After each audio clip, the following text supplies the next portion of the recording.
Jaučiuosi gerai, sportuojam, jau įsivažiavau į tą ritmą. Žiūrėsim, jeigu leis treneris, rytoj norėčiau jau sužaisti varžybą. Dar nebuvo konkrečios kalbos apie rytą? Nebuvo dar.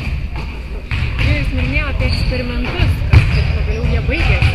Kaip pats juos vertinė, jau radot kažkokį savo braižą? Žinot, aš dar tik tai savaitę čianais prisijungęs, tai labai daug negaliu ką pasakyti, ką jis eksperimentavo anksčiau, kas buvo, nežinau, buvo varžybose Alytui. Treneris galbūt eksperimentavo tose varžybose, nežinau, ką darys kitose varžybose, bet čia jau jo geriau klausti. Kaip pačiam rungtynės iš šono su Suomiais, kokios problematiškos vietos kol kas? Buvo gerų epizodų, buvo blogų epizodų. Tam ir dirbam, kad pataisytumėm tos blogus. Manau, judam gerą linkme, tvarkom ir dabar turėjom jau vakar visą dieną treniruočių, šiandien turim 2 treniruotės, tikrai yra laiko pataisyti ir tam ir dirbam, kad ištaisytumėm klaidą. Karštis netrukdo.